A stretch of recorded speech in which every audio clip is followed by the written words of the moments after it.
চেষ্টা করবেন না। একটা অজপাড়া গায়ের ছেলে কি হতে পারে সেটা আমি খুব ভালো করেই জানি। হাবু এবং মারজানের বিয়ে এবার হাবুদের বাড়িতেই হবে আগামী পর্বে। বিস্তারিত জানতে সম্পূর্ণ ভিডিওটি দেখতে থাকুন। আসসালামু আলাইকুম প্রিয় দর্শক, সবার কি অবস্থা? হাজির হয়ে গেলাম মিট এন্টারপ্রাইজ নিবেদিত হাবুর স্কলারশিপ নাটকের 185তম পর্বে কী সব ঘটতে চলছে তার অগ্রিম খবর নিয়ে। এই পর্বটি আসলে কেউ মিস করবেন না, কারণ এই পর্বে হাবু ও মারজানের বিয়েটি দেখতে পারবেন। অবশেষে সাগরকে দেখা যাবে সে কাঞ্চনের বাড়ি থেকে মারজানকে এবং কাঞ্চনের ওয়াইফকে নিয়ে হাবুদের বাড়ির দিকে রওনা করবে। কারণ হাবুর বাবা চান না যে অন্যের বাড়ি বসে মারজানের বিয়ে হোক। হাবুর বাবা চান যে মারজান এবং হাবুর বিয়ে হাবুদের বাড়িতে বসেই হবে। আর এর জন্য এই সিদ্ধান্তটি নেবে সাগর।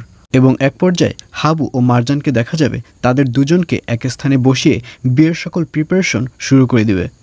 আর অন্যদিকে মারজানের বাবাকে দেখা যাবে সে সেকেন্ড চেয়ারম্যানকে নিয়ে হাবুদের বাড়ির উদ্দেশ্যে রওনা করবে।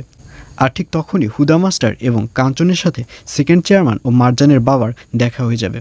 তখন কাঞ্চন সেকেন্ড চেয়ারম্যানকে জিজ্ঞাসা করবে যে কোথায় যায়। আর এই কথা শুনে সেকেন্ড চেয়ারম্যান বলবে ঘরে মেয়ে ঘরে নিয়ে আসতে যাই। হাবুর সাথে যে মারজানের বিয়েটি হচ্ছে সেই বিয়েটি ভাঙতে যাই। আর এই কথা শুনে হুদা মাস্টার বলবে স্যার, এগুলো কি আসলেই ঠিক হচ্ছে? হাবু তো অনেক ভদ্র এবং অনেক ভালো একটা ছেলে, তার সাথে যদি আপনার মেয়ের বিয়ে হয় তাহলে তো আপনার মেয়ে অনেক সুখী হবে। আর এই কথা শুনে মারজানের বাবাকে দেখা যাবে সে অনেক রেগে যাবে। মারজানের বাবা বলবে আমাকে বোঝানোর চেষ্টা করবেন না, একটা অজপাড়াগার ছেলে কতটা ভালো হতে পারে সেটা আমি খুব ভালো করেই জানি। কার সাথে আপনি কী মেলাতে এসেছেন? আর এইসব কথা শুনে সেকেন্ড চেয়ারম্যান বলবে স্যার, আপনি ওদের কথা কোনো কানই লাগাবেন না। এই যে কাঞ্চন, ও হচ্ছে বাদাইমা, ও আগে শুধু গ্রামে গ্রামে ঘুরতো। হাবু ওকে একটা কাজ দিয়েছে বলে এখনও হাবুর চামচামি করা শুরু করেছে।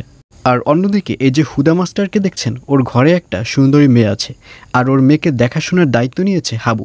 আর এজন্যই এই হুদা মাস্টার হাবুর সাপোর্ট করছে। ওদের কোনো কথাই আপনি কানে নেবেন না। আর এই কথা শুনে হুদা মাস্টারকে দেখা যাবে সে সেকেন্ড চেয়ারম্যানের উপর রেগে যাবে। হুদা মাস্টার বলবে তোমার এত বড় বড় কথা বলা উচিত হয়নি, তুমি ভুলে যাচ্ছ যে আমি তোমার একজন শিক্ষক ছিলাম। এইসব বলতে দেখা যাবে হুদা মাস্টারকে। আর এছাড়াও থাকবে আশ্চর্য সকল ঘটনা। সুতরাং সবাইকে হাবুর স্কলারশিপ নাটকের আগামী পর্ব দেখার আমন্ত্রণ রইল।